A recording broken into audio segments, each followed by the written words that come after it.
Hello friends, daily classes में आपका स्वागत है।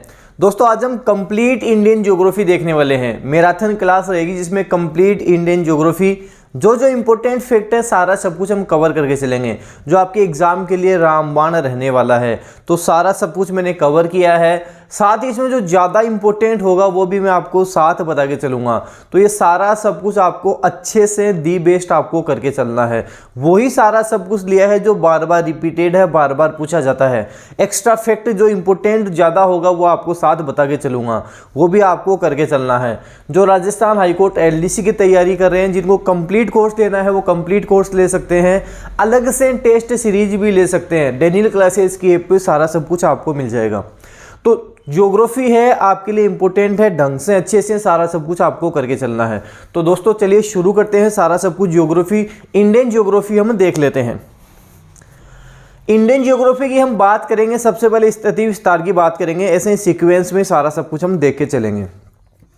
भारत का भूगोल, भारत का क्षेत्रफल की बात करते हैं। कई बार मैं आपको बताता हूं, भारत का कुल क्षेत्रफल, भारत का टोटल एरिया 32,87,263 वर्ग किलोमीटर है।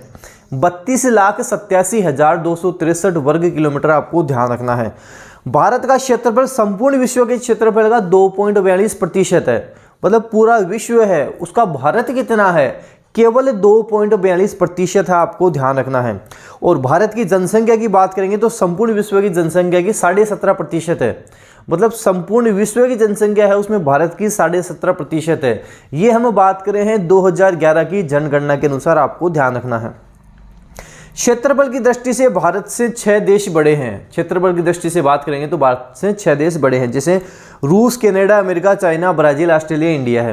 पहले रूस आएगा, फिर कनाडा, फिर अमेरिका, फिर चाइना, फिर ब्राजील, फिर ऑस्ट्रेलिया, फिर 7वें नंबर पर अपना भारत आएगा, इंडिया आएगा। रूस, Canada, America, China, Brazil, Australia, India आपको ध्यान रखने हैं। भारत की अक्षांशीय देशांतरीय स्थिति हम देख के चलेंगे। अक्षांशीय स्थिति क्या है, देशांतरीय स्थिति क्या है, वो हम देख के चलेंगे। भारत उत्तरी गोलार्ध में 8 डिग्री 4 मिनट से 37 डिग्री 6 मिनट उत्तरी अक्षांश पर है। 8 डिग्री 4 मिनट से 37 डिग्री 6 मिनट उत्तरी अक्षांश आपको ध्यान रखना है। ऐसे ही 68 डिग्री 7 मिनट से 97 डिग्री 25 मिनट पूर्वी देशांतर पर है। 68 डिग्री 7 मिनट से 97 डिग्री 25 मिनट पूर्वी देशांतर पर भारत है। एग्जाम में पूछ लिया जाता है, आपको ध्यान रखना है।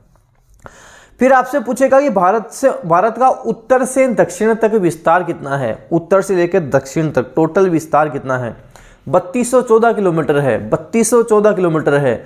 पूर्व से पश्चिम पूछे तो 2933 किलोमीटर है। तो 3214, 2933 दोनों ध्यान रखने हैं। 3214, 2933 दोनों आपको ध्यान रखने हैं। भारत की स्थलीय सीमा की लंबाई 15,200 किलोमीटर है। टोटल जो स्थलीय सीमा है, टोटल बाउंड्री है, उसकी लंबाई 15,200 किलोमीटर है। तथा इसके तटीय भाग की लंबाई 7516.6 किलोमीटर है। परंतु मुख्य भूमि की बात करेंगे, केवल तटीय में मुख्य भूमि की ही बात करेंगे तो कुल लंबाई 5422 किलोमीटर आ जाएगी। भारत के 7 पड़ोसी देशों के साथ सीमाओं की लंबाई की बात करेंगे। जो भारत इंडिया है उसके जो 7 पड़ोसी देश है उनके सीमा के बारे में बात करेंगे। सबसे पहले बांग्लादेश के बारे में बात करेंगे। ध्यान रखना, बांग्लादेश के साथ ही हम सबसे लंबी सीमा बनाते हैं।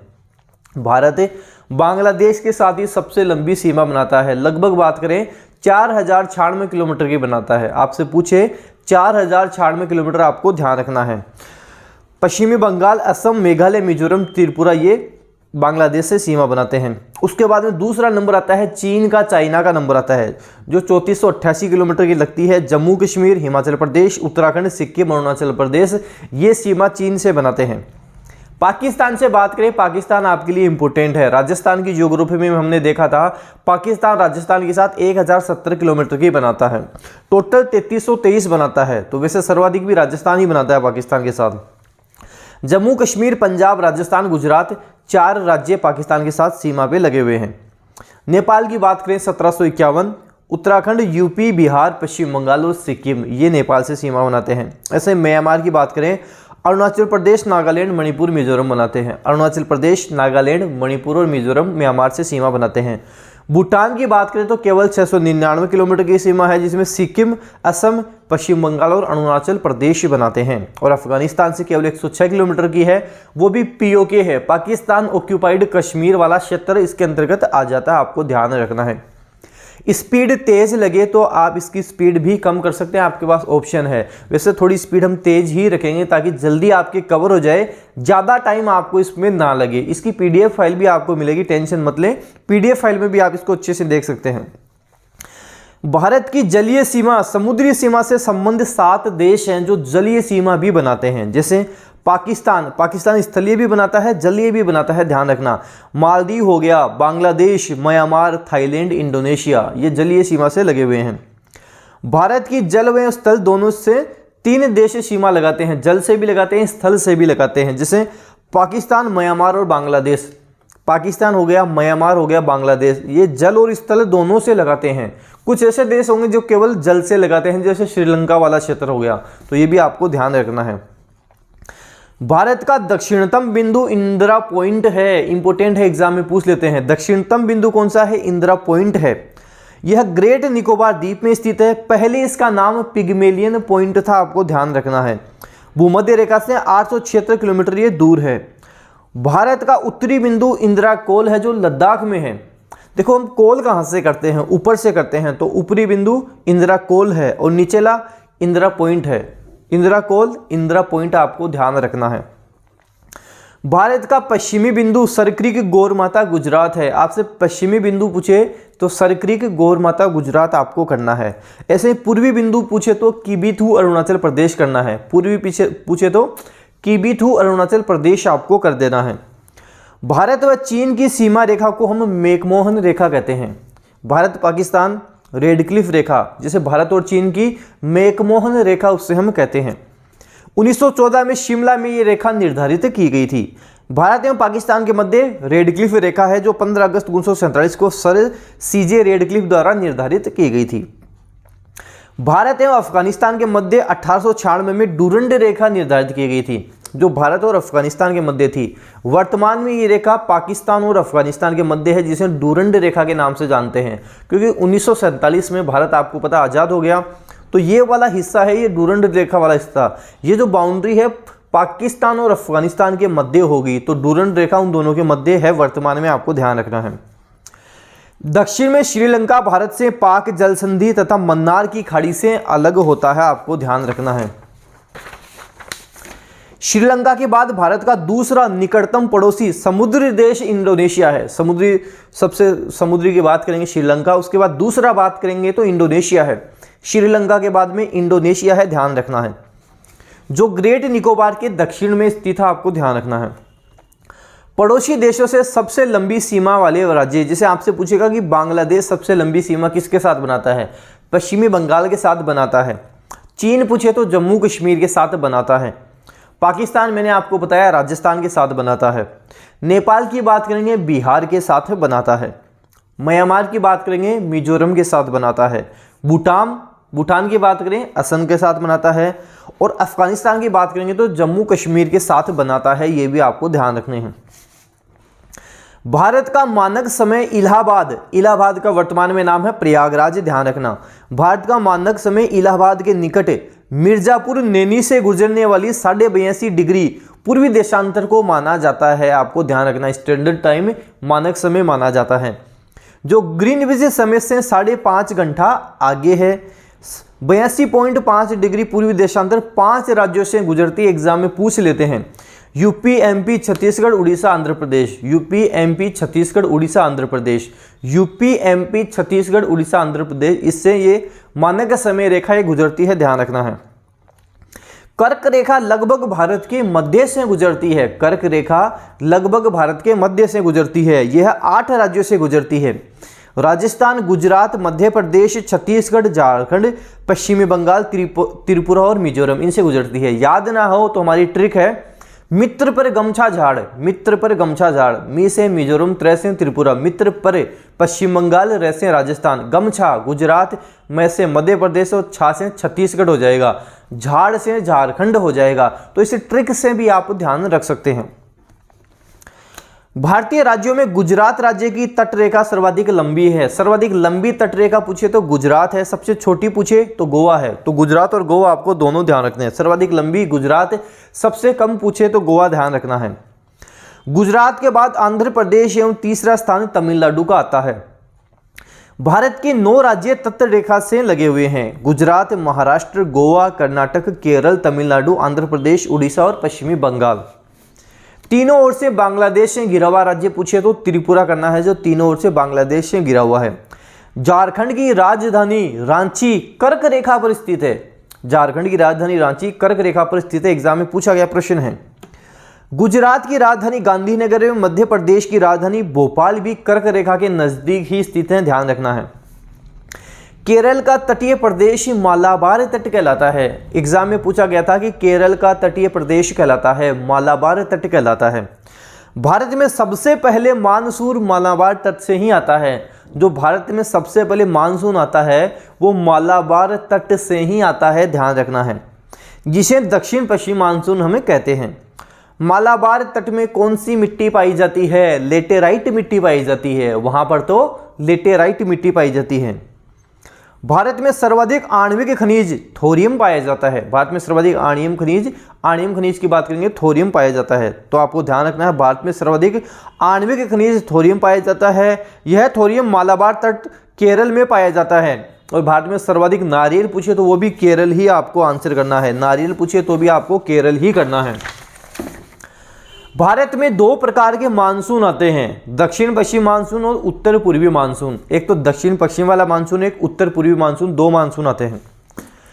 दक्षिण पश्चिमी मानसून जो ग्रीष्म ऋतु में आता है तथा जून के प्रथम सप्ताह में मालाबार तट से भारत में प्रवेश करता है। केरल वाला तटीय प्रदेश मालाबार तट, तथा लगभग संपूर्ण भारत में वर्षा कराता है। यह 65% जल अरब सागर से और 35% जल बंगाल की खाड़ी से प्राप्त करता है। उत्तर पूर्वी मानसून केवल कोरोमंडल तट तमिलनाडु में वर्षा कराता है और शीत ऋतु में वर्षा कराता है। उत्तर पूर्वी मानसून केवल कोरोमंडल तट पर वर्षा कराएगा, शीत ऋतु में वर्षा कराएगा, आपको ध्यान रखना है। अब हम बात करेंगे भारत के प्रमुख दर्रे के बारे में। दर्रा क्या होता है? तंग घाटियों के बीच वाला जो मार्ग होता है, क्षेत्र होता है, उसे दर्रा कहते हैं। दर्रे की बात करेंगे, पास की हम बात करेंगे। प्रमुख दर्रे इंडिया के कौन कौन से जो एग्जाम में पूछे जाते हैं उनकी बात करेंगे। सबसे पहले हम बात करेंगे जम्मू कश्मीर के प्रमुख दर्रों के बारे में, जो जम्मू कश्मीर के हैं। आप ट्रिक भी ध्यान रख सकते हैं, जैसे बब्बू पीर का जिला जम्मू, बब्बू पीर का जिला जम्मू, आप ट्रिक से भी ध्यान रख सकते हैं। जैसे बब्बू की हमने बात करी तो बै से बनिहाल हो जाएगा, बू से बुर्जिल हो जाएगा, बनिहाल और बुर्जिल। पीर से पीर पंजाल हो जाएगा, पीर से पीर पंजाल हो जाएगा। बब्बू पीर का से काराकोरम दर्रा हो जाएगा, का से काराकोरम। जिला जो जिला, जिला जो जिला, जिला से ध्यान रखना है, जो जिला। तो ये जम्मू कश्मीर के जिले हैं, दर्रे हैं, काराकोरम, जो जिला, पीर पंजाल, बनिहाल और बुर्जिल दर्रा। भारत का सबसे ऊंचा दर्रा काराकोरम दर्रा है, ध्यान रखना है। पूछेगा कि भारत का सबसे ऊंचा दर्रा कौन सा है? काराकोरम दर्रा है। लद्दाख में ट्रांस हिमालय में स्थित है। ये ट्रांस हिमालय क्या है आगे चलकर हम देखेंगे। बनिहाल दर्रे से जम्मू से श्रीनगर जाने का मार्ग गुजरता है। जो बनिहाल दर्रा है उससे जम्मू से श्रीनगर जाने का मार्ग गुजरता है। जवाहर सुरंग कहाँ है? बनिहाल दर्रे में ही जवाहर सुरंग है, एग्जाम में पूछा गया था, ध्यान रखना है। ऐसे हिमाचल प्रदेश के दर्रों के बारे में बात करेंगे। शिप किला, रोहतांग और बड़ा लाचा है। शिप किला आप शिमला से ध्यान रखना, शिमला और शिप किला कहाँ है? हिमाचल प्रदेश में है। रोहतांग हिमाचल प्रदेश में है तो रोहतांग दर्रा हो जाएगा और बड़ा लाचा दर्रा हो जाएगा। तीनों पासेज, तीनों दर्रे हिमाचल प्रदेश में हैं। उत्तराखंड के दर्रों की बात करेंगे तो एक ट्रिक आप ध्यान रख सकते हो कि उत्तराखंड में नीति ने माना कि लीपू ने उसे लेख लिखा। उत्तराखंड में नीति ने माना, लीपू ने उसे लेख लिखा, तो नीति से हो जाएगा नीति दर्रा, माना से माना दर्रा। लीपू ने लेख लिखा, लीपू लेख दर्रा हो जाएगा, आपको ध्यान रखना है। नीति माना लीपू लेख दर्रा उत्तराखंड में स्थित है। देखो 2 दर्रे हैं, नाथुला और जेलेपला। नाथुला दर्रा, जेलेपला दर्रा दोनों ही सिक्किम में हैं। नाथुला, जेलेपला दोनों दर्रे सिक्किम में हैं। नाथुला भारत से चीन जाने का मार्ग और जेलेपला भारत से भूटान जाने का मार्ग, आपको ध्यान रखना है। ऐसे ही अरुणाचल प्रदेश के दर्रों की बात करेंगे। अरुणाचल आप अरुण नाम से भी ध्यान रख सकते हैं कि आपका कोई अरुण दोस्त है, उसने आपको बो दिया, अरुण ने बो दिया, या बोल सकते हो अरुण बो दिया, अरुण बो दिया। बो से हो जाएगा बोमडिला, दी से हो जाएगा दिफू, और या से हो जाएगा यांगयाप दर्रा। देखो थोड़ा सा भी हिंट मिल जाता है तो अच्छे से याद हो जाता है, तो ये हिंट मैं आपको दे रहा हूं, अरुण बोदिया, बस इतना ध्यान रख लोगे, बोदिया से आपके याद आ जाएगा एग्जाम में। बो से बोमडिला, दी से दिफू, और या से यांगयाप दर्रे कहाँ है? अरुणाचल प्रदेश में है। तुजू दर्रा मणिपुर में है, जो भारत एवं म्यांमार को जोड़ता है। तुजू दर्रा कहाँ है? मणिपुर में है। किसको जोड़ता है? भारत और म्यांमार को जोड़ता है। अब बात करेंगे भारत के भौतिक स्वरूप के बारे में। इंपोर्टेंट फैक्ट हर जगह से हमने लिए हैं, इंपोर्टेंट फैक्ट लिए हैं जो एग्जाम में बनते हैं। तो ये सारी बेसिक चीजें हैं, इंपोर्टेंट चीजें जो एग्जाम में बनती ही बनती है। देखो आप कुछ पढ़ो या ना पढ़ो, ये तो आपको पढ़ना ही पढ़ना है। आप एक्स्ट्रा पढ़ सकते हो, आपकी इच्छा है, ये तो करना ही करना है, पढ़ना ही पढ़ना आपको। भारत का भौतिक स्वरूप की बात करेंगे। भारत के कुल क्षेत्रफल के 10.7% भाग पर उच्च पर्वतीय श्रेणियां हैं। 43% भाग पर विस्तृत मैदान का विस्तार है। पहाड़ियां 18.6% भाग पर हैं एवं पठार 27.7% भाग पर हैं। भौतिक रचना तथा धरातल के स्वरूप के आधार पर भारत को 5 भागों में हम बांट सकते हैं। जो इंडिया है उसे 5 भागों में बांट सकते हैं। उत्तर पर्वतीय प्रदेश, जो भारत का उत्तर का पर्वतीय प्रदेश है। विशाल मैदानों की बात करेंगे तो गंगा ब्रह्मपुत्र के विशाल मैदान आ जाएंगे। प्रायद्वीपीय पठार आ जाएगा, मरुस्थलीय प्रदेश आ जाएगा, और समुद्र तटीय मैदान आ जाएगा। इस 5 भागों में हम बांट सकते हैं। उत्तर पर्वतीय प्रदेश की हमने बात की तो इसे भी हम 4 भागों में बांटेंगे। ट्रांस हिमालय, महान हिमालय, लघु हिमालय, बाह्य हिमालय। ट्रांस हिमालय हो जाएगा, महान हिमालय हो जाएगा, लघु हिमालय हो जाएगा, और बाह्य हिमालय हमारे पास हो जाएगा। हिमालय की बात करें, हिमालय से भी कुछ प्रश्न एग्जाम में फिक्स पैटर्न से बन जाते हैं, वो हम देखते हैं। पूछेगा कि हिमालय की उत्पत्ति कब हुई थी, तो साइनोजोइक या टर्शियरी काल में हिमालय की उत्पत्ति हुई थी, आपको ध्यान रखना है। हिमालय नवीन वलित पर्वत है, वेरी वेरी इंपोर्टेंट। हिमालय नवीन वलित पर्वत है। अरावली की बात करते हैं, अरावली पर्वतमाला प्राचीनतम वलित पर्वतमाला है, लेकिन हिमालय तो नवीन है, आपको ध्यान रखना है। हिमालय नवीन वलित पर्वतमाला है। टेथिस सागर का अवशेष मानते हैं हिमालय को। अरावली को गोंडवाना लैंड का अवशेष मानते हैं, ध्यान रखना आपको। हिमालय का गर्भ टेथिस सागर को कहते हैं। प्लेटों की अभिसारी गति, प्लेट विवर्तनिकी सिद्धांत से हिमालय की उत्पत्ति हुई, एग्जाम में पूछते हैं। प्लेटों की अभिसारी गति, प्लेट विवर्तनिकी सिद्धांत से हिमालय की उत्पत्ति हुई है। अब इसमें डिटेल में हम नहीं जाएंगे, नहीं तो ज्यादा टाइम आपके लग जाएगा। ध्यान रखना, प्लेटों की अभिसारी गति, प्लेट विवर्तनिकी सिद्धांत से हिमालय की उत्पत्ति हुई है, एग्जाम में यही पूछा जाता है। अब बात करेंगे ट्रांस हिमालय के बारे में। ट्रांस हिमालय के अंतर्गत काराकोरम, लद्दाख, जास्कर तथा कैलाश श्रेणी आती है। काराकोरम, लद्दाख, जास्कर और कैलाश श्रेणी ट्रांस हिमालय के अंतर्गत आती है। केटू या गोडविन आस्टीन जिसे हम बोलते हैं, जिसकी ऊंचाई 8611 मीटर है, काराकोरम की सर्वोच्च चोटी है, ये भी आपको ध्यान रखना है। देखो ट्रिक से भी आप ध्यान रख सकते हो, जैसे हिमालय कल जा कैलाश, ट्रांस हिमालय कल जा कैलाश। ट्रांस हिमालय कल से काराकोरम, कल ले से लद्दाख, कल जा से जास्कर, कैलाश से कैलाश। ये ट्रांस हिमालय की श्रेणियां आप ऐसे भी ध्यान रख सकते हो अगर रखना चाहो तो। ट्रांस हिमालय एवं महान हिमालय को इंडो सांगपो सचर जोन अलग करता है, आपको ध्यान रखना है। फिर आता है हमारे पास हिमाद्री या वृहद हिमालय। हिमाद्री या वृहद हिमालय, हिमालय की सबसे ऊंची श्रेणी कौन सी है? हिमाद्री या वृहद हिमालय है। औसत ऊंचाई पूछे तो 6000 मीटर है।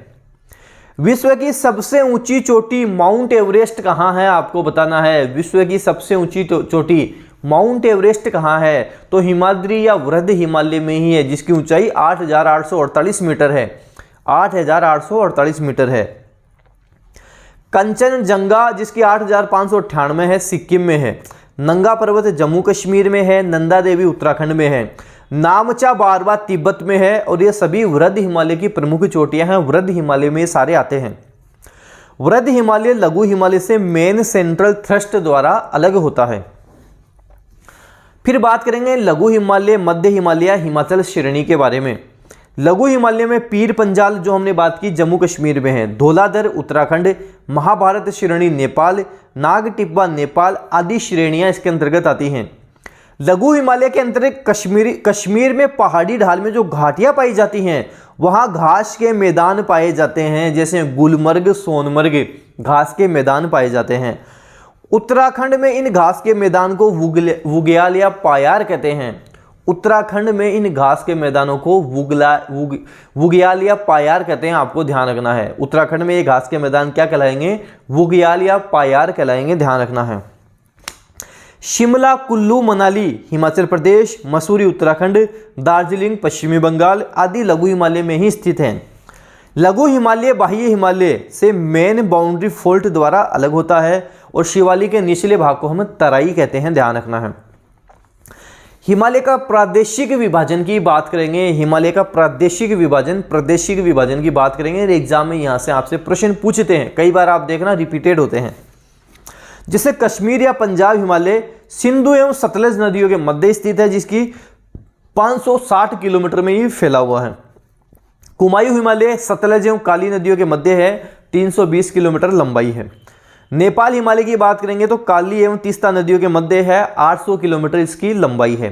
असम हिमालय तीस्ता एवं दिहांग नदियों के मध्य है, 750 किलोमीटर लंबाई है। कई बार एग्जाम में यहां से सीधा सीधा प्रश्न पूछता है, एग्जाम में पूछता है काली एवं तीस्ता नदियों के मध्य जो हिमालय है उसे क्या बोलेंगे? नेपाल हिमालय बोलेंगे। या फिर पूछ लेगा कुमायूं हिमालय फैला हुआ है, सतलज एवं काली नदियों के मध्य है। इस तरह के प्रश्न एग्जाम में पूछे गए हैं, पूछे जाते हैं, आपको ध्यान रखना है। फिर बात करते हैं प्रायद्वीपीय पठार के बारे में। प्रायद्वीपीय पठार क्या चीज है उसके बारे में डिटेल से देखते हैं। प्रायद्वीपीय पठार की उत्पत्ति गोंडवाना लैंड से हुई है। सबसे पहले तो यह ध्यान रखना, उत्पत्ति गोंडवाना लैंड से हुई है। भारत का सबसे प्राचीन भूखंड गोंडवाना लैंड ही है। अरावली पर्वत वाला किसका अवशेष बताया? गोंडवाना लैंड का। तो सबसे प्राचीन भूखंड क्या हो गया? गोंडवाना लैंड ही हो गया। प्रायद्वीपीय पठार की उत्पत्ति प्री कैम्ब्रियन काल में हुई थी। उत्पत्ति पूछे तो प्री कैम्ब्रियन काल में हुई थी। प्रायद्वीपीय पठार में निम्न पर्वत हैं, जैसे पश्चिमी घाट, पूर्वी घाट, नीलगिरी की पहाड़ियां, अन्नामलाई की पहाड़ियां, विंध्याचल की पहाड़ियां और अरावली की पहाड़ियां। तो अरावली की उत्पत्ति भी आपको पता है प्री कैम्ब्रियन काल में ही होगी, क्योंकि वो भी इसी का भाग है। सबसे पहले बात करते हैं इसी में से पश्चिमी घाट के बारे में।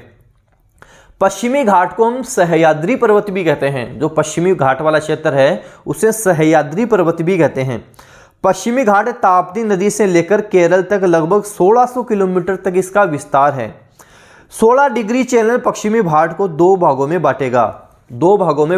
16 डिग्री चैनल पश्चिमी घाट को।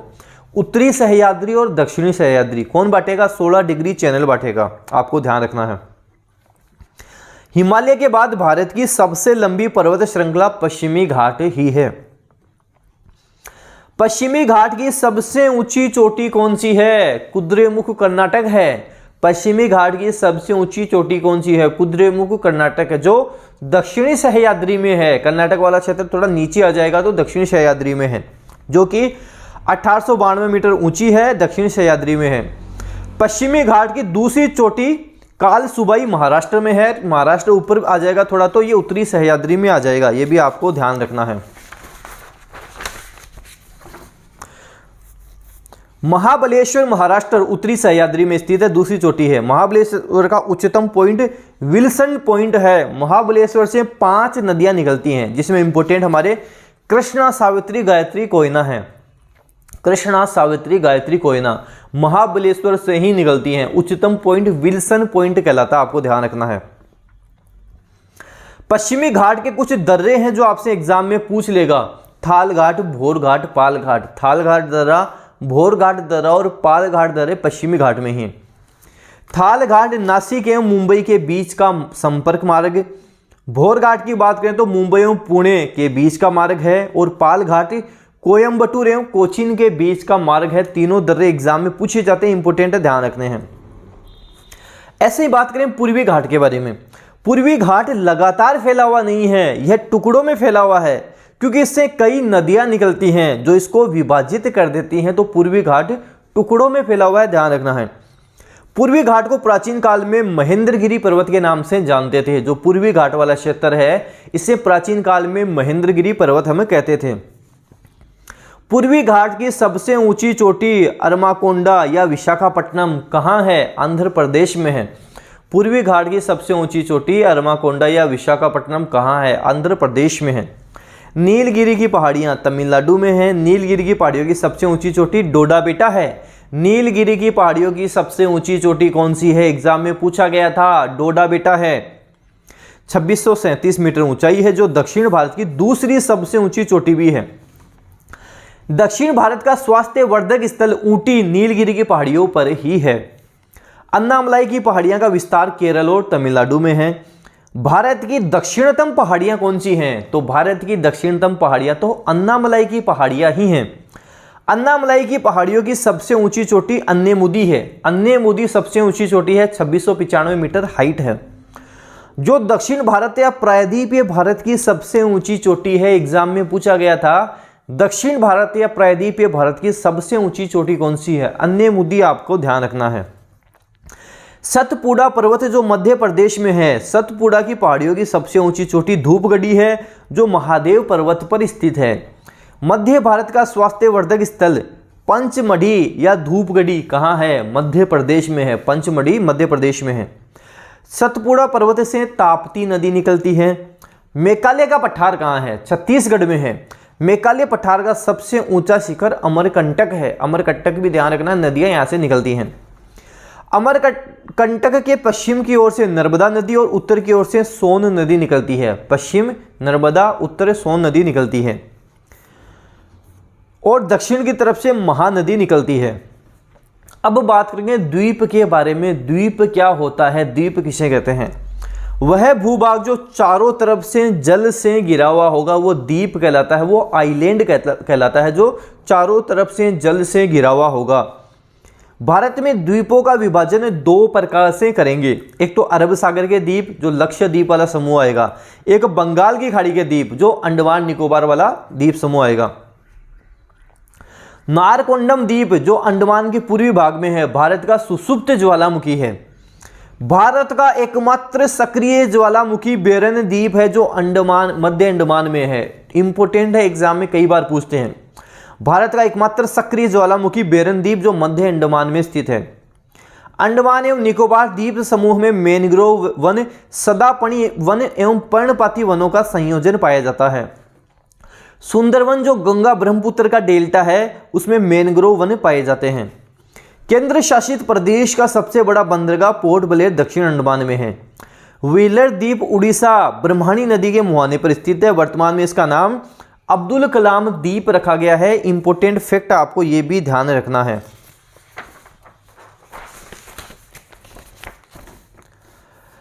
पंबन द्वीप मन्नार की खाड़ी में स्थित है, जो भारत एवं श्रीलंका के बीच में है। इसे रामेश्वर द्वीप के नाम से भी हम जानते हैं। अब भारत में रिवर्स के बारे में जो जो इंपोर्टेंट फैक्ट है वो देखेंगे। भारतीय नदियों के बारे में देख के चलेंगे। जो जो इंपोर्टेंट है सारा हम करके चलेंगे। इंपोर्टेंट चीजें सारी देख के चलेंगे। सबसे पहले बात करेंगे सिंधु नदी के बारे में। सिंधु नदी कैलाश पर्वत, मानसरोवर झील, बोखरचू, तिब्बत से निकलती है। कैलाश पर्वत, मानसरोवर झील, बोखरचू, तिब्बत से निकलती है। दमचौक जम्मू कश्मीर से भारत में प्रवेश करेगी। पाकिस्तान होते हुए अरब सागर में गिरती है। कुल लंबाई 2880 किलोमीटर है। भारत में लंबाई 1114 किलोमीटर है। सिंधु नदी की सहायक नदियां पूछे तो झेलम, चिनाब, रावी, व्यास, सतलज हैं। झेलम, चिनाब, रावी, व्यास, सतलज सिंधु नदी की सहायक नदियां हैं। सिंधु नदी का 20% जल भारत, 80% जल पाकिस्तान को मिलता है। 20 भारत, 80 पाकिस्तान को मिलता है।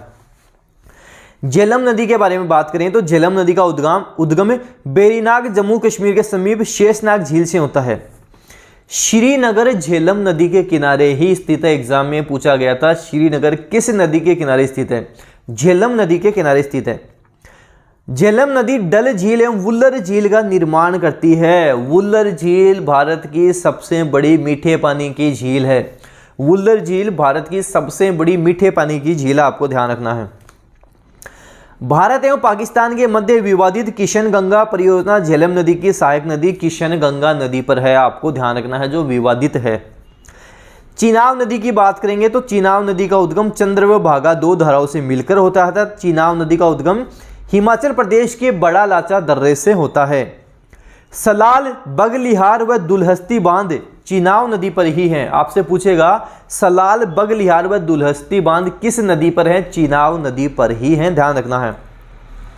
रावी नदी के बारे में बात करेंगे। रोहतांग दर्रे से रावी नदी का उद्गम होता है। पाकिस्तान का लाहौर रावी नदी के किनारे ही स्थित है, आपको ध्यान रखना है। पाकिस्तान का लाहौर किस नदी किनारे स्थित है? रावी नदी किनारे ही स्थित है। सतलज नदी का उद्गम मानसरोवर झील के समीप राकस ताल से होता है। शिपकिला दर्रे से होकर सतलज नदी हिमाचल प्रदेश में प्रवेश करती है। सतलज नदी पर पंजाब में भांकड़ा नागल बांध बना हुआ है। भांकड़ा नागल बांध आगे और भी देखेंगे। सतलज नदी पर बना हुआ है, ध्यान अभी रखना है आपको। ब्रह्मपुत्र नदी का उद्गम कैलाश पर्वत मानसरोवर झील से होता है। ब्रह्मपुत्र नदी भारत व बांग्लादेश व तिब्बत में बहती है। ब्रह्मपुत्र नदी गंगा नदी के साथ मिलकर विश्व का सबसे बड़ा डेल्टा सुंदरवन डेल्टा बनाती है। सुंदरवन डेल्टा कौन बनाती है? जो भारत का या विश्व का भी सबसे बड़ा डेल्टा है, ब्रह्मपुत्र नदी बनाती है, जो गंगा नदी के साथ मिलकर बनाती है। ब्रह्मपुत्र नदी में असम में दुनिया का सबसे बड़ा नदीय द्वीप माजुली द्वीप भी है। ब्रह्मपुत्र नदी में असम में दुनिया का सबसे बड़ा द्वीप है। कौन सा द्वीप है? माजुली द्वीप है, असम में है। ब्रह्मपुत्र नदी में है, माजुली द्वीप है, ध्यान रखना है। ब्रह्मपुत्र नदी को अरुणाचल प्रदेश में दिहांग नदी के नाम से भी जानते हैं। थोड़ी बात करेंगे गंगा नदी के बारे में। गंगा नदी तंत्र, गंगा और उसकी सहायक नदियों के बारे में बात करेंगे। गंगा स्वयं में एक नदी नहीं है, ये दो नदियों की संयुक्त धारा है, जो कि देवप्रयाग के बाद गंगा नदी के नाम से जानी जाती है। गंगा नदी का उद्गम गंगोत्री ग्लेशियर उत्तरकाशी जिला उत्तराखंड से होता है।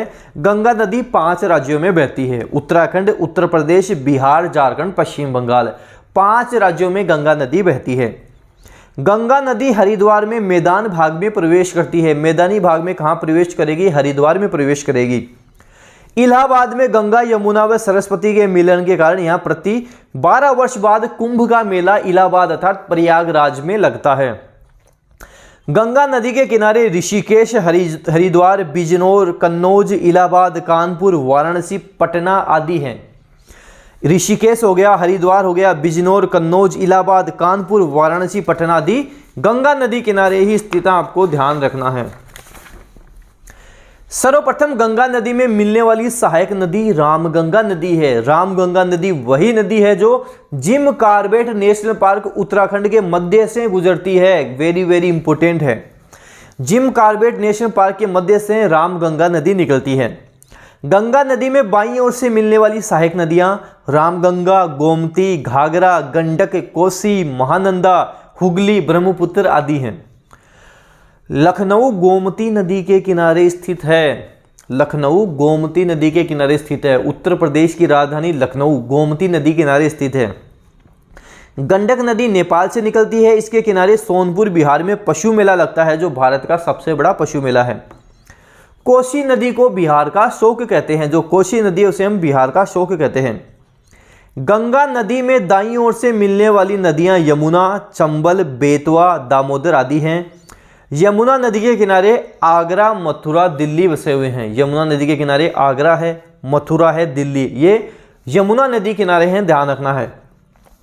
स्वतंत्र भारत की प्रथम नदी घाटी परियोजना कौन सी है? दामोदर नदी घाटी परियोजना है। स्वतंत्र भारत की नदी घाटी परियोजना कौन सी है? दामोदर नदी घाटी परियोजना, आपको ध्यान रखना है।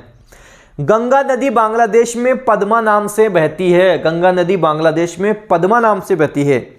ब्रह्मपुत्र नदी बांग्लादेश में जमुना नाम से बहती है। इसे मेघना भी कहते हैं, ध्यान रखना है। ब्रह्मपुत्र नदी चेम युंगडुंग हिमानी से निकलती है। तिब्बत में इसे सांगपो, अरुणाचल प्रदेश में दिहांग एवं असम में ब्रह्मपुत्र नदी के नाम से जानते हैं। थोड़ा प्रायद्वीपीय नदी तंत्र की बात करेंगे, जैसे अरब सागरीय नदी तंत्र, बंगाल की खाड़ी नदी तंत्र। अरब सागर की बात करेंगे, नर्मदा, ताप्ती, शरावती, पेरियार मुख्य हैं। नर्मदा, ताप्ती, शरावती, पेरियार। बंगाल की खाड़ी की बात करेंगे तो गोदावरी, कृष्णा, कावेरी, महानदी प्रमुख है। गोदावरी, कृष्णा, कावेरी और महानदी प्रमुख है। देखो, एक तो डेल्टा होता है, एक एस्चुरी होता है। डेल्टा, एस्चुरी क्या है, दोनों में क्या अंतर है, क्या डिफरेंस है, वो देखेंगे। जो नदी बंगाल की खाड़ी में गिरेगी वो डेल्टा का निर्माण करेगी, रट लेना ढंग से। बंगाल की खाड़ी में गिरेगी, डेल्टा का निर्माण करेगी, आपको ध्यान रखना है। अरब सागर में गिरेगी, एस्चुरी का निर्माण करेगी। एस्चुरी क्या होता है, जिसे ज्वारन मुख भी कहते हैं। देखो, जब तेज गति से आती है तब वह अपने साथ जो मलबा लाती है उसे समुद्र के किनारे गहरे गड्ढे या गर्त बन जाते हैं, उसे एस्चुरी कहते हैं, आपको ध्यान रखना है। मतलब हो क्या रहा है, एस्चुरी बनेगी कब, नदी दूरी कम तय करती है, दूरी कम तय करती है तो स्पीड भी तेज होगी उसकी, उस स्पीड तेज से आएगी और जो किनारे गहरे गड्ढे या गर्त बन जाएंगे तो वो एस्चुरी का निर्माण हो जाएगा, आपको ध्यान रखना है। अरब सागर में जो नदियां गिरेंगी आपको पता है कम दूरी तय करेंगी। बंगाल की खाड़ी में जो नदियां गिरेंगी वो ज़्यादा दूरी तय करेंगी, उनकी स्पीड भी कम हो जाएगी। अब स्पीड कम होगी तो वो डेल्टा बनाएंगी, जैसे सुंदरवन डेल्टा बनता है, गंगा ब्रह्मपुत्र नदी बनाती है, काफ़ी लंबी दूरी तय करती हैं। उसके बाद में काफ़ी बड़े क्षेत्र में सुंदरवन डेल्टा का निर्माण होता है, क्योंकि इनकी स्पीड कम हो जाती है। एस्चुरी में स्पीड तेज होगी, इसलिए गहरे गड्ढे या गर्त बनेंगे, तेज स्पीड से पानी आएगा, गहरे गड्ढे या गर्त बनेंगे, ध्यान रखना। डेल्टा की बात करें, जो नदियां अधिक दूरी तय करती हैं उनके बहाव का वेग कम हो जाता है, तब वे समुद्र में गिरती हैं तो वे अपने साथ लाए जलोढ़ को किनारे पर जमा कर देती हैं, जिसे एक जलोढ़ मैदान का निर्माण हो जाएगा, उसे हम डेल्टा कहेंगे। बंगाल की खाड़ी में गिरने वाली नदियों की बात करेंगे, गोदावरी नदी की बात करेंगे। आपसे पूछेंगे गोदावरी नदी क्या बनाती है, एस्चुरी या डेल्टा? डेल्टा बनाती है क्योंकि बंगाल की खाड़ी में गिरती है।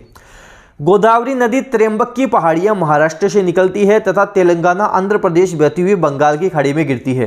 कुल लंबाई 1465 किलोमीटर है।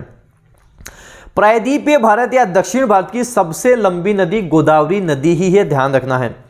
नासिक किस नदी किनारे बसा हुआ है? नासिक तो गोदावरी नदी किनारे बसा हुआ है, नासिक गोदावरी नदी किनारे बसा हुआ है। गोदावरी नदी को दक्षिण की गंगा, वृहत गंगा, बूढ़ी गंगा के नाम से भी जाना जाता है। गोदावरी की सहायक नदियां पेनगंगा, वेनगंगा, इंद्रावती, प्राणहिता, मंजीरा, सबरी, पूर्णा, प्रवर्धा, वर्धा आदि हैं। कृष्णा नदी की बात करें, कुल लंबाई 1400 किलोमीटर और दक्षिण भारत की दूसरी लंबी नदी कृष्णा नदी ही है, आपको ध्यान रखना है। कृष्णा नदी महाबलेश्वर महाराष्ट्र से निकलती है, कर्नाटक आंध्र प्रदेश बहती हुई बंगाल की खाड़ी में गिरती है। नागार्जुन सागर परियोजना आंध्र प्रदेश कृष्णा नदी पर ही है। कावेरी नदी, इसका उद्गम ब्रह्मगिरी की पहाड़ियां कर्नाटक से होता है, कावेरी कर्नाटक से उद्गम होता है और यह तमिलनाडु बहती हुई बंगाल की खाड़ी में गिरती है। जब कावेरी नदी कर्नाटक में बहती है तो दक्षिण पश्चिम मानसून से वर्षा प्राप्त करती है और जब तमिलनाडु में बहती है तब उत्तर पूर्वी मानसून से वर्षा प्राप्त करती है, अर्थात कावेरी नदी दोनों मानसून से वर्षा प्राप्त कर रही है, ध्यान रखना। कर्नाटक एवं तमिलनाडु के मध्य विवाद का कारण कावेरी नदी है, कावेरी नदी का पानी इनके मध्य विवाद का कारण है। मेट्टूर परियोजना तमिलनाडु में कावेरी नदी पर है। कावेरी नदी को दक्षिण भारत की गंगा कहते हैं, इसे दक्षिण भारत की गंगा भी कहते हैं। महानदी, महानदी का उद्गम मेघालय की पहाड़ी छत्तीसगढ़ से होता है। भारत का सबसे लंबा बांध हीराकुंड बांध उड़ीसा किस नदी पर है? महानदी पर ही है। हीराकुंड बांध कहाँ है? उड़ीसा में है। किस नदी पर है? महानदी पर है, रट लेना ढंग से। महानदी द्वारा निर्मित मैदान या डेल्टाई प्रदेश उत्कल का मैदान कहलाता है, इसे उत्कल का मैदान कहते हैं। अरब सागरीय नदी तंत्र बोलेंगे जो एस्चुरी का निर्माण करेगी, जैसे नर्मदा नदी। नर्मदा नदी का उद्गम अमरकंटक की पहाड़ियों से होता है। यह सतपुड़ा एवं विंध्याचल की पहाड़ियों के मध्य भ्रंश घाटी बनाएगी, भ्रंश घाटी का निर्माण करेगी एवं पूरा उससे पश्चिम की ओर बहती हुई तथा खंबाट की खाड़ी में गिरेगी। सरदार सरोवर परियोजना से नर्मदा नहर निकाली गई है। यह राजस्थान में जालोर एवं बाड़मेर में सिंचाई उपलब्ध कराती है और फुंवारा पद्धति पर आधारित है, राजस्थान के लिए इंपोर्टेंट है। ताप्ती नदी के बारे में बात करें, मध्य प्रदेश के बैतूल जिले के समीप सतपुड़ा की पहाड़ी से निकलेगी। सूरत किस नदी किनारे बसा हुआ है? ताप्ती नदी किनारे ही सूरत बसा हुआ है, ध्यान रखना। शरावती नदी के बारे में बात करें, कर्नाटक में जोग या गरसोपा या महात्मा गांधी जलप्रपात जो भारत का सबसे ऊंचा जलप्रपात है, कर्नाटक में शरावती नदी पर स्थित है। भारत का सबसे ऊंचा जलप्रपात कहाँ है? कर्नाटक में है। कौन सी नदी पर है? शरावती नदी पर है। नाम क्या है? जिसे जोग गरसोपा या महात्मा गांधी जलप्रपात कहते हैं, ध्यान रखना है। भारत की सबसे बड़ी झील चिल्का झील उड़ीसा है। चिल्का झील एक खारे पानी की झील है, आपको ध्यान रखना है, जो भारत की सबसे बड़ी झील है। चिल्का एक लेगून झील है। लेगून झील का पानी हमेशा खारा होता है। लेगून झील के खारे पानी का संपर्क हमेशा समुद्री जल से बना रहता है। लेगून झील को अनुप झील भी कहते हैं। जो लेगून झील है वो अनुप झील भी कहलाती है, ध्यान रखना है। पुलिकट झील दूसरी सबसे बड़ी लेगून झील है। सबसे बड़ी लेगून झील दूसरी, दोनों ध्यान रखनी है। चिल्का सबसे बड़ी और दूसरी हम बात करेंगे तो पुलिकट हो जाएगी। आंध्र प्रदेश तमिलनाडु में है। कोलेरू झील आंध्र प्रदेश एवं सांबर झील आपको पता है राजस्थान में है। सांबर झील भी एक लेगून झील है। लेगून झील को अनुप झील भी कह सकते हैं। महाराष्ट्र की लोनार झील ज्वालामुखी निर्मित झील है। एग्जाम में पूछा जाएगा कि महाराष्ट्र की लोनार झील है, ये तो एक ज्वालामुखी निर्मित झील है, ध्यान रखना। ऐसे ही भारत की जलवायु, भारत के क्लाइमेट के बारे में बेसिक डिटेल हैं वो सारी हम देख लेते हैं। जलवायु किसी क्षेत्र में लंबे समय तक की मौसम की जो स्थिति है उसे जलवायु कहते हैं। आपको पता है जलवायु नहीं बदलती, मौसम बदलता रहता है, 5 दिन 7 दिन 10 दिन 15 दिन। जलवायु तो लंबी अवस्था को कहते हैं। मौसम की लंबी अवस्था जलवायु कहलाती है, आपको ध्यान रखना है। भारत की जलवायु उष्णकटिबंधीय मानसूनी जलवायु है। भारत की जलवायु कैसी है? उष्णकटिबंधीय मानसूनी जलवायु है। मौसम क्या है? मौसम आपको पता है अल्पकालीन अवस्था है जो बदलती रहती है। किसी स्थान पर थोड़े समय की, जैसे एक दिन एक सप्ताह की वायुमंडलीय अवस्था को मौसम कहते हैं। मौसम तो बदलता रहता है। भारतीय मौसम विभाग का मुख्यालय कहाँ है? एग्जाम में पूछा जाता है। कहाँ है? पुणे में है। पुणे में है, ध्यान रखना है।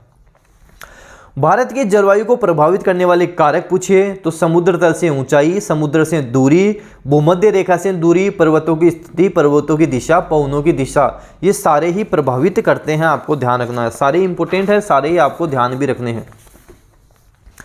हिमालय के कारण मध्य एशिया, साइबेरिया से आने वाली ठंडी हवाएं भारत में प्रवेश नहीं कर पाती। मौसम अनुकूल ही बना रहता है, ज्यादा सर्दी भारत में नहीं पड़ती है। दक्षिण में हिंद महासागर की उपस्थिति, भूमध्य रेखा की समीपता के कारण उष्णकटिबंधीय जलवायु अपने आदर्श स्वरूप में ही रहती है। ज्यादा गर्मी भी नहीं पड़ती है कि बहुत ज्यादा गर्मी पड़ रही हो। उत्तरी भारत के मैदानी भागों में शीत ऋतु में वर्षा पश्चिमी विक्षोभ या जेट स्ट्रीम के कारण होती है। राजस्थान में इसे मावट कहते हैं। रबी की फसलों के लिए बहुत अच्छी रहती है। रबी की फसल गेहूं, जौ, चना, सरसों, तारा मीरा है, कई बार हम बात कर चुके हैं। जम्मू कश्मीर, दिल्ली, हिमाचल प्रदेश, पंजाब व राजस्थान में इसे वर्षा होती है। मानसूनी किस भाषा का शब्द है? एक अरबी भाषा का शब्द है। भारत में 2 प्रकार का मानसून आएगा, एक तो उत्तर पूर्वी मानसून, एक दक्षिण पश्चिमी मानसून। उत्तर पूर्वी और दक्षिण पश्चिमी मानसून आएगा। उत्तर पूर्वी मानसून शीतकालीन भी है, ग्रीष्मकालीन भी है। उत्तर पूर्वी मानसून शीतकालीन, ग्रीष्मकालीन दोनों बात करेंगे। तो सबसे पहले हम बात करते हैं उत्तर पूर्वी मानसून के बारे में। शीत ऋतु, भारत में उत्तर पूर्वी मानसून से शीत ऋतु में दिसंबर जनवरी में वर्षा होती है। सर्दियों में तापमान कम होता है, इसलिए स्थल पर उच्च वायुदाब विकसित हो जाते हैं। पवनें हमेशा उच्च वायुदाब से निम्न वायुदाब की ओर चलती हैं। रट लेना ढंग से, एग्जाम में बार बार पूछा जाता है। पवनें हमेशा उच्च वायुदाब से निम्न वायुदाब की ओर चलेंगी। ये पवनें भारत में उत्तर पश्चिमी दिशा में गंगा के मैदान की ओर चलती हैं। मैदानी भाग को पार करने के बाद ये पवनें उत्तर पूर्वी दिशा में चलने लगती हैं। इन पवनों को उत्तर पूर्वी मानसून के नाम से जाना जाता है। इसे शीतकालीन मानसून भी कहते हैं। स्थल से जल की ओर चलने के कारण इस ऋतु में पवनें अधिकांशतः शुष्क ही होती हैं, ज़्यादा जल नहीं होता है। अतः इन पवनों से भारत में बहुत कम वर्षा होती है। इस ऋतु में भूमध्य सागर से आने वाले चक्रवातों से थोड़ी वर्षा जम्मू कश्मीर में हो गई, हिमाचल प्रदेश, उत्तराखंड, पंजाब व राजस्थान में हो जाती है। पश्चिमी विक्षोभ इसे हम कहते हैं तथा राजस्थान में इसको मावट कहते हैं।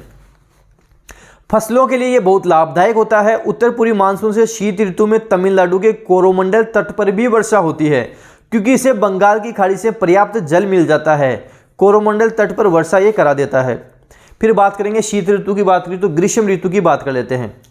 अवधि मार्च से मध्य जून तक मानी जाती है। मार्च के पश्चात सूर्य की स्थिति उत्तरायण होने लगती है।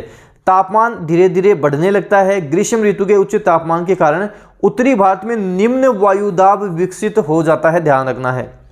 यह न्यून वायुदाब चारों तरफ से पवनों को आकर्षित करता है। धूल भरी गर्म शुष्क हवाएं चलेंगी, जिसे स्थानीय भाषा में लू कहते हैं। राजस्थान, हरियाणा, पंजाब में इन धूल भरी आंधियों का सर्वाधिक प्रभाव रहता है। इन आंधियों से कई बार स्थानीय वर्षा भी होती है। तटीय क्षेत्रों में तथा दक्षिण भारत में भी पवनों का क्रम जल से स्थल की ओर होने लगता है। अतः दक्षिण भारत में इस ऋतु में थोड़ी वर्षा भी हो जाती है। इसे दक्षिण भारत में आम्र वर्षा व बंगाल की खाड़ी में से काल बैसाखी कहते हैं। बंगाल की खाड़ी में काल बैसाखी कहा जाता है, सॉरी बंगाल में इसे काल बैसाखी कहा जाता है, ध्यान रखना है।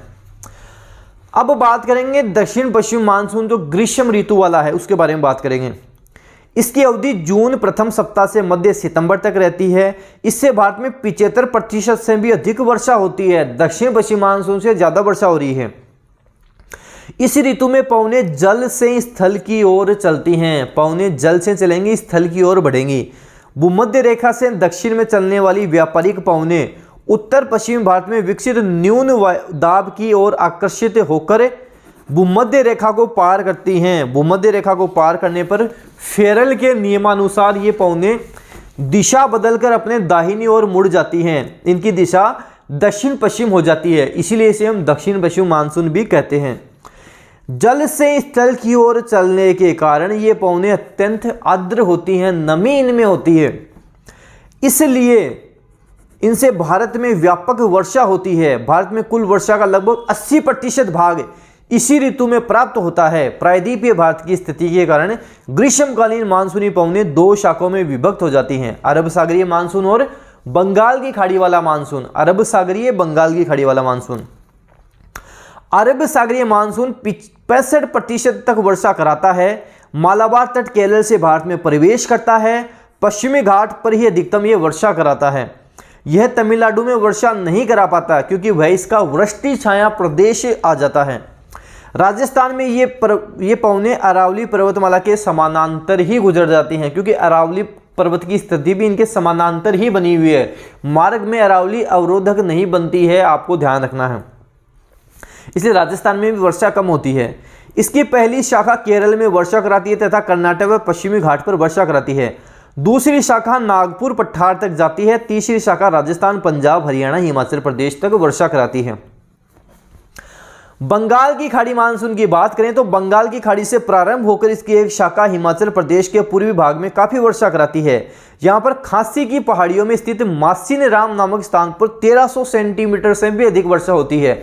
विश्व में सर्वाधिक वर्षा मासिन राम में ही होती है, जो खासी पहाड़ी में स्थित है। इस मानसून की एक शाखा असम की ओर जाती है तथा ब्रह्मपुत्र नदी घाटी में काफी वर्षा कराती है। इस मानसून की तीसरी शाखा हिमालय के समानांतर पश्चिम की ओर क्रमशः बिहार, झारखंड, यूपी, उत्तराखंड, पंजाब और राजस्थान तक जाती है। तो ये जलवायु के बारे में भी आपको सारा ढंग से ध्यान रखना है। इंपॉर्टेंट चीजें मैंने आपको बताई हैं। ऐसे भारत में मिट्टी के बारे में बात करेंगे, मिट्टी संसाधन के बारे में बात करेंगे। भारतीय कृषि अनुसंधान परिषद, Indian council for agriculture research का मुख्यालय नई दिल्ली में है, ध्यान रखना है।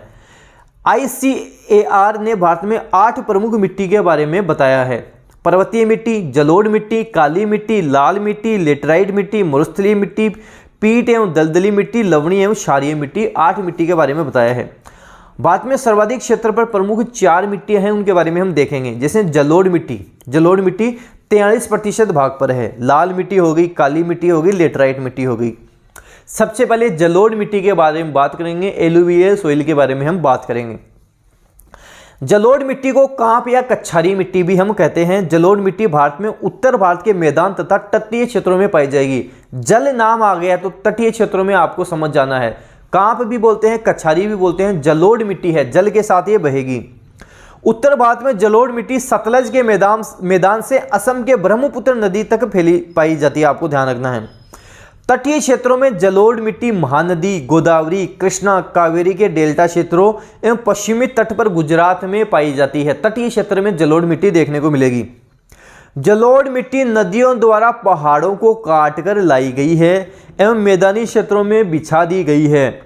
जलोढ़ मिट्टी 2 प्रकार की होगी, एक तो खादर होगी, एक बांगर होगी। खादर नई जलोढ़ मिट्टी होती है, बांगर पुरानी जलोढ़ मिट्टी होती है। खादर की बात करें तो नदी के आसपास बाढ़ क्षेत्रों की जलोढ़ मिट्टी खादर मिट्टी कहलाती है। खादर मिट्टी हर साल नई हो जाती है। खादर मिट्टी अधिक उपजाऊ होती है। बांगर की बात करेंगे तो नदी से दूर ऊंचे क्षेत्रों के पुराने जलोढ़ को बांगर मिट्टी कहते हैं। बांगर हर साल नई नहीं होती है। जैसे गांव वाले क्षेत्र होते हैं, ज्यादातर क्षेत्र बांगर में ही आपको देखने को मिलेंगे। जलोढ़ मिट्टी में भी ह्यूमस, नाइट्रोजन, फास्फोरस की कमी होती है। भारत की सभी मिट्टियों में ये कमी आपको देखने को मिलेगी। जलोढ़ मिट्टी में पोटेशियम एवं चूना प्रचुर मात्रा में पाए जाते हैं। जलोढ़ मिट्टी में गेहूं, धान, मक्का, तिलहन, दलहन, आलू आदि फसलें मुख्यतः उगाई जाती हैं। ऐसे लाल मिट्टी के बारे में बात करें तो भारत में दूसरी सबसे ज्यादा लाल मिट्टी ही पाई जाती है। लोहे ऑक्साइड के कारण इसका रंग लाल होता है। लाल मिट्टी दक्षिण भारत में सर्वाधिक पाई जाती है। लाल मिट्टी का विस्तार मुख्य रूप से तमिलनाडु, तेलंगाना, आंध्र प्रदेश, छत्तीसगढ़, उड़ीसा, पूर्वी मध्य प्रदेश, झारखंड में पाई जाती है। लाल मिट्टी का सर्वाधिक क्षेत्रफल आपको तमिलनाडु में देखने को मिलेगा। लाल मिट्टी में ह्यूमस, नाइट्रोजन और फास्फोरस की कमी पाई जाती है। लाल मिट्टी मुख्यतः कम वर्षा क्षेत्रों में आपको देखने को मिलेगी। लाल मिट्टी कम उपजाऊ होती है। जल के प्रभाव में आने से लाल मिट्टी का रंग पीला हो जाता है, तो लाल मिट्टी को पीली मिट्टी भी हम कहेंगे। चूना का इस्तेमाल कर लाल मिट्टी की उर्वरता भी बढ़ाई जाती है। काली मिट्टी, काली मिट्टी से कपास ध्यान रखना, महाराष्ट्र, गुजरात मुख्यतः ध्यान रख लेना आप। काली मिट्टी भी इंपॉर्टेंट है। काली मिट्टी को कपासी मिट्टी या रेगुर भी कहते हैं। किस मिट्टी को रेगुर कहा जाता है? काली मिट्टी को ही रेगुर कहा जाता है। इसे लावा मिट्टी भी कहा जाता है। काली मिट्टी दक्कन ट्रेप के टूटने फूटने से निर्मित हुई है, इसलिए इसे लावा मिट्टी भी कहते हैं। मालवा पठार पर भी मुख्यतः यही पाई जाती है। काली मिट्टी सर्वाधिक महाराष्ट्र में मिलेगी, लेकिन काली मिट्टी उत्तरी कर्नाटक, पश्चिमी मध्य प्रदेश, दक्षिण पूर्वी राजस्थान व गुजरात में भी पाई जाती है। काली मिट्टी में जल धारण करने की सर्वाधिक क्षमता होती है। ध्यान रखना है, एग्जाम में पूछा जाता है किस मिट्टी में होती है। काली मिट्टी में जल धारण की सर्वाधिक क्षमता होती है। काली मिट्टी में जीवांश की कमी पाई जाती है। काली मिट्टी कपास के लिए उपयुक्त है। सर्वाधिक कपास उत्पादक गुजरात में होता है। ऐसे ही लेटेराइट मिट्टी की बात करेंगे। लेटेराइट मिट्टी का निर्माण कब होगा? जब 200 सेंटीमीटर से अधिक वर्षा होगी, गर्मी ज्यादा होगी। उपरोक्त परिस्थितियां भारत में पश्चिमी घाट पर, उड़ीसा तट पर एवं शिलोंग पठार पर पाई जाती हैं। अतः लेटेराइट मिट्टी इन्हीं क्षेत्रों में पाई जाती है। भारत में सर्वाधिक लेटेराइट मिट्टी केरल वाले तट पे आपको मिलेगी, केरल में मिल जाएगी। इसके बाद महाराष्ट्र में लेटेराइट मिट्टी पाई जाती है। लेटेराइट मिट्टी का रंग ईंट जैसा होता है। ईंटों के लिए सर्वाधिक उपयुक्त मिट्टी लेटेराइट मिट्टी ही है। लेटेराइट मिट्टी में आयरन एवं सिलिका की प्रचुर मात्रा होती है। लेटेराइट मिट्टी चाय, काजू, इलायची के लिए सर्वाधिक उपयुक्त होती है, आपको ध्यान रखना है।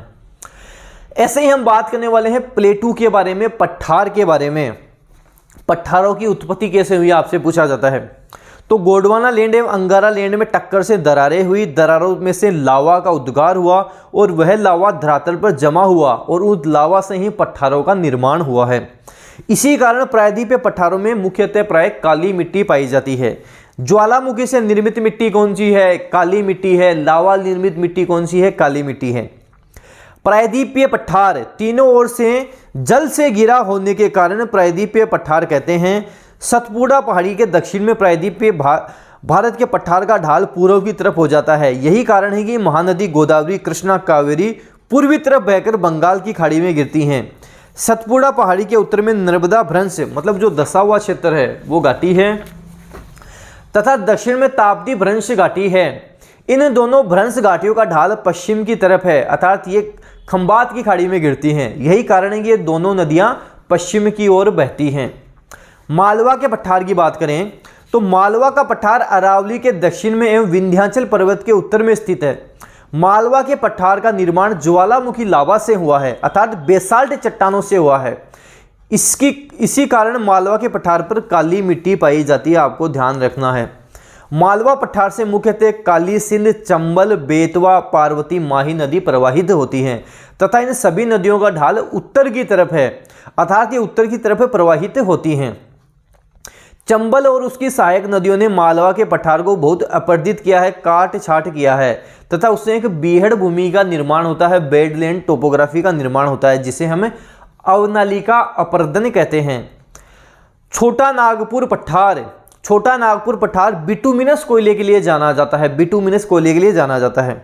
सबसे ज्यादा बिटुमिनस कोयला जर्मनी के रूर में होता है, तो छोटा नागपुर पठार भारत का रूर कहलाता है, इसलिए छोटा नागपुर पठार को भारत का रूर कहते हैं। भारत में कोयले का भंडार, भारत में आपसे पूछेगा कोयले का भंडार, तो पलाना बीकानेर में है, लिग्नाइट कोयले के लिए प्रसिद्ध है। एशिया में लिग्नाइट कोयले की सबसे बड़ी खान पलाना बीकानेर है। छोटा नागपुर पठार के उत्तर में जो पहाड़ियां हैं उसे राजमहल की पहाड़ियां कहते हैं। छोटा नागपुर पठार के बीच से दामोदर नदी निकलती है, इंपोर्टेंट है, ध्यान रखना है। छोटा नागपुर पठार झारखंड में, थोड़ा सा भाग पश्चिमी बंगाल में भी आ जाता है, ज़्यादातर भाग तो झारखंड में आता है। छोटा नागपुर पठार से दो प्रमुख नदियां निकलती हैं, एक तो दामोदर नदी, एक स्वर्ण रेखा नदी। दामोदर नदी, स्वर्ण रेखा नदी दोनों ध्यान रखनी है। भारत में 3 नदियां भ्रंश घाटी में बहती हैं, नर्मदा नदी भ्रंश घाटी, तापी नदी भ्रंश घाटी और दामोदर नदी भ्रंश घाटी। रांची स्वर्ण रेखा नदी के तट पर स्थित है, इंपोर्टेंट है, ध्यान रखना है। झारखंड की राजधानी जो रांची है वो स्वर्ण रेखा नदी तट पर स्थित है। ऐसे शिलोंग पठार की बात करें, इसे मेघालय पठार के नाम से भी जाना जाता है। शिलोंग पठार में गारो, खासी, जयंतिया की पहाड़ी हैं। गारो, खासी और जयंतिया की पहाड़ी यहाँ पर हैं। शिलोंग पठार की सबसे ऊंची चोटी कौन सी है? नोकरेक यहाँ की सबसे ऊंची चोटी है। विंध्य पर्वत श्रेणी, विंध्य पर्वत मालवा के पठार के दक्षिण में है। विंध्याचल पर्वत पूरी तरह से मध्य प्रदेश में है। विंध्याचल पर्वत को उत्तर पूर्व दिशा में भानरेर एवं केमूर पहाड़ी के नाम से भी जाना जाता है। विंध्याचल पर्वत के दक्षिण में नर्मदा भ्रंश घाटी है। नर्मदा भ्रंश घाटी के दक्षिण में सतपुड़ा पर्वतमाला है। सतपुड़ा पर्वतमाला के दक्षिण में ताप्ती भ्रंश घाटी है। विंध्याचल पर्वत दक्षिण भारत और गंगा नदी तंत्र को अलग करता है। सतपुड़ा पर्वत की बात करें तो सतपुड़ा पर्वत भारत में एकमात्र ब्लॉक पर्वत का उदाहरण है। एकमात्र ब्लॉक पर्वत का उदाहरण कौन सा है? सतपुड़ा पर्वत है। सतपुड़ा पर्वत के उत्तर में नर्मदा भ्रंश घाटी है। सतपुड़ा पर्वत के दक्षिण में ताप्ती भ्रंश घाटी है। दो भ्रंश घाटियों के मध्य में स्थित पर्वत को ब्लॉक पर्वत कहते हैं, इसलिए सतपुड़ा पर्वत ब्लॉक पर्वत कहलाता है। सतपुड़ा पर्वत की सबसे ऊंची चोटी कौन सी है? धूपगढ़ है। कहाँ है? महादेव की पहाड़ी पर है। मध्य भारत का स्वास्थ्य वर्धक स्थल पंचमढ़ी, धूपगढ़, मध्य प्रदेश में ही आपको ध्यान रखना है। मेघालय की पहाड़ी की सबसे ऊंची चोटी अमरकंटक है। अमरकंटक से ही नर्मदा एवं सोन नदी निकलती हैं। नर्मदा नदी पश्चिम में भ्रंश घाटी में बहती हुई खंबात की खाड़ी में गिरती है। सोन नदी अमरकंटक से निकलकर उत्तर की ओर प्रवाहित होती हुई पटना के पास गंगा नदी में मिलती है। दक्कन प्लेटू के बारे में, दक्कन पठार के बारे में बात करें, दक्कन पठार की अवस्थिति सतपुड़ा पर्वत के दक्षिण पश्चिम घाट के पूर्व एवं पूर्वी घाट के पश्चिम में है। दक्कन पठार में कौन कौन सी पहाड़ियां हैं? हरिश्चंद्र पहाड़ी है, बालाघाट पहाड़ी है, अजंता पहाड़ी है और गविलगढ़ की पहाड़ी है। और ये सारी पहाड़ियां महाराष्ट्र में हैं। दक्कन पठार बेसाल्ट निर्मित पठार है। प्रमुख नदियां महानदी, गोदावरी, कावेरी, कृष्णा और ताप्ती नदी हैं। अब हम भारत के राष्ट्रीय उद्यान, वन्य जीव अभ्यारण्य, जो जो इंपोर्टेंट अभ्यारण्य है वो हम देखेंगे। जैसे मध्य प्रदेश की बात करेंगे, मध्य प्रदेश में कौन कौन से अभ्यारण्य हैं? कान्हा नेशनल पार्क है जो बाघ व तेंदुओं के लिए प्रसिद्ध है। कान्हा, बांधव, माधव, संजय, सतपुड़ा, वन विहार, पन्ना, ये सारे कहाँ हैं? मध्य प्रदेश में ही आपको ध्यान रखना है। बांधव नेशनल पार्क सफेद बाघों के लिए प्रसिद्ध है, ध्यान रखना है। ट्रिक से भी ध्यान रख सकते हो, जैसे एमपी में संजय का शव फॉसिल हो गया तो जिसे संजय पूछ ले, संजय पार्क कहाँ है? मध्य प्रदेश में है। तो इस ट्रिक से भी आप ध्यान रख सकते हो। जैसे का से आप कान्हा नेशनल पार्क हो जाएगा, इस ट्रिक से भी आप ध्यान रख सकते हो। असम के राष्ट्रीय उद्यान की बात करेंगे तो एक ट्रिक है कि असम में ओमान का नेशनल पार्क है। असम में ओमान का नेशनल पार्क है। ओ से हमारे पास हो जाएगा औरंग नेशनल पार्क। माँ से मानस नेशनल पार्क जो जंगली भैंसों के लिए प्रसिद्ध है। ओमान न से नामेरी नेशनल पार्क हो जाएगा। और आपको पता है काजीरंगा तो असम में ही है, जो एक सींग वाले गेंडे के लिए काफी प्रसिद्ध है। काजीरंगा असम में ही है, एक सींग वाले गेंडे के लिए प्रसिद्ध है। जम्मू कश्मीर के नेशनल पार्क की बात करेंगे, हेमिस हाई नेशनल पार्क कहाँ है? जम्मू कश्मीर में है, जो भारत का सबसे बड़ा राष्ट्रीय उद्यान भी है। किश्तवाड़, दाचीग्राम, सलीम अली नेशनल पार्क सारे ही आपको ध्यान रखना है, जम्मू कश्मीर में है। केरल के राष्ट्रीय उद्यान की बात करें, साइलेंट वैली कहाँ है? साइलेंट वैली कहाँ है? केरल में ही है। पेरियार कहाँ है? पेरियार भी केरल में ही है, जो हाथियों के लिए प्रसिद्ध है। अन्नामुदी शोला नेशनल पार्क भी यही है। कर्नाटक के नेशनल पार्क की बात करें तो नागर ने कर्नाटक से बीबीए किया, आपको ध्यान रखना है। नागर से नागरहोल हो जाएगा, नागरहोल नेशनल पार्क, जिसे राजीव गांधी नेशनल पार्क के नाम से जानते हैं। कर्नाटक ने एमबीए से हो जाएगा सोमेश्वर, बीबीए बी से बांदीपुर, बी से बानेरघट्टा और ए से हो जाएगा अंशी। और कुद्रेमुख नेशनल पार्क भी आपको ध्यान रखना है, कर्नाटक में ही है। महाराष्ट्र के राष्ट्रीय उद्यान की बात करें तो संजय गांधी पार्क एवं पेंच नेशनल पार्क महाराष्ट्र में आपको ध्यान रखना है। मणिपुर के राष्ट्रीय उद्यान है, मणिपुर के लोकटल झील में केबुल लामजाओ राष्ट्रीय उद्यान है, जो विश्व का एकमात्र तैरता हुआ राष्ट्रीय उद्यान है। कई बार एग्जाम में पूछा गया है, ध्यान रखना है। बिहार में वाल्मीकि राष्ट्रीय उद्यान है। बिहार में क्या ध्यान रखोगे, वाल्मीकि राष्ट्रीय उद्यान है। झारखंड में हजारीबाग में बेतला राष्ट्रीय उद्यान है। हजारीबाग और बेतला झारखंड में है। आंध्र प्रदेश में पापीकोंडा है। आंध्र प्रदेश में पापीकोंडा है। गुजरात के राष्ट्रीय उद्यान काफी ज्यादा हैं। ट्रिक आपको ध्यान रखनी है कि गुजरात की बसंदा नल से पानी पीते हुए काले हिरण को देखकर रतन महल में गिर मरी। तो गिर कहाँ है, गिर नेशनल पार्क एशियाई शेरों के लिए प्रसिद्ध है, गुजरात में ही है। बसंदा कहाँ है, जो काला हिरण नल सरोवर, बसंदा हो गया, काला हिरण हो गया, नर सरोवर हो गया, रतन महल हो गया, मरीन नेशनल पार्क हो गया, सारे ही गुजरात में ही हैं। अरुणाचल प्रदेश के राष्ट्रीय उद्यान है अरुण मोली, तुम नाम के पक्के हो। मोली से मोलिंग नेशनल पार्क, नाम से नाम दफा नेशनल पार्क, पक्के से पक्के ही नेशनल पार्क, सारे ही अरुणाचल प्रदेश में हैं। इंद्रावती नेशनल पार्क पूछे तो छत्तीसगढ़ में है। इंद्रावती छत्तीसगढ़ में है। हरियाणा के राष्ट्रीय पार्क सुल्तानपुर और कालेसर कहाँ है, हरियाणा में है। सुल्तानपुर कालेसर हरियाणा में है। दूधवा नेशनल पार्क उत्तर प्रदेश में है। भारत में सर्वाधिक दूध कहाँ होता है, उत्तर प्रदेश में होता है। दूधवा उत्तर प्रदेश में है। नोकरेक नेशनल पार्क मेघालय में है। नोकरेक मेघालय में है। उत्तराखंड की बात करते हैं। जिम कार्बेट नेशनल पार्क है, जो भारत का पहला नेशनल पार्क है, जो 1936 में हेली नेशनल पार्क के रूप में विकसित किया गया था। इसके मध्य से रामगंगा नदी भी निकलती है, हमने बात की थी। राजाजी नेशनल पार्क हो गया। साथ ही बात करेंगे गोविंद नेशनल पार्क हो गया, वेली फ्लावर नेशनल पार्क हो गया, नंदा देवी नेशनल पार्क हो गया, गंगोत्री नेशनल पार्क हो गया, सारे ही उत्तराखंड में हैं, ध्यान रखने हैं। कुछ प्रमुख बांध हैं जो आपको ध्यान रखने हैं। टिहरी बांध भागीरथी नदी उत्तराखंड, टिहरी बांध भागीरथी नदी उत्तराखंड। बगलिहार बांध चिनाब नदी जम्मू कश्मीर, बगलिहार बांध चिनाब नदी जम्मू कश्मीर।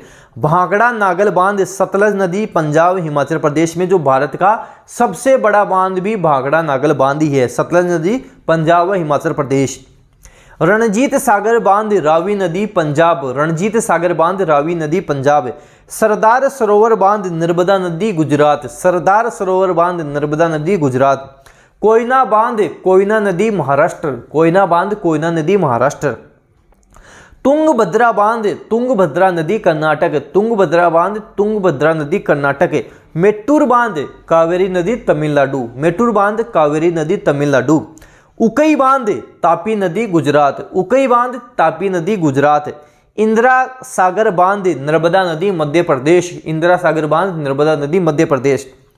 हीराकुंड बांध महानदी उड़ीसा, भारत का सबसे लंबा बांध, हीराकुंड बांध महानदी उड़ीसा भारत का सबसे लंबा बांध।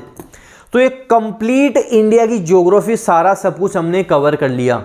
इसकी पीडीएफ फाइल भी आपको मिल जाएगी। पीडीएफ फाइल से भी आप इसको और ढंग से अच्छे से देख सकते हैं। कंप्लीट इंडियन ज्योग्राफी जो आपके एग्जाम के लिए इंपॉर्टेंट है, सारा सब कुछ। वापस एक बार वीडियो अच्छे से देख लें। अगर आपको लगे स्पीड तेज है तो स्पीड कम करके देख लें। जो इंडियन ज्योग्राफी का निचोड़ है, जो इंपॉर्टेंट पॉइंट है, वो सारे मैंने आपके लिए लेकर आया हूँ, सारे मैंने कवर कर लिए हैं। ढंग से इसको आपको करके चलना है, दी बेस्ट आपको करके चलना है। वीडियो जितना हो उसके शेयर करना है, लाइक करना है। नए हो अगर आप डेनियल क्लासेस पे, तो जब आप सब्सक्राइब करोगे तब बेल आइकन भी प्रेस कर लेना। इससे कोई भी न्यू अपडेट आएगी वो आपको तुरंत मिल जाएगी। धन्यवाद।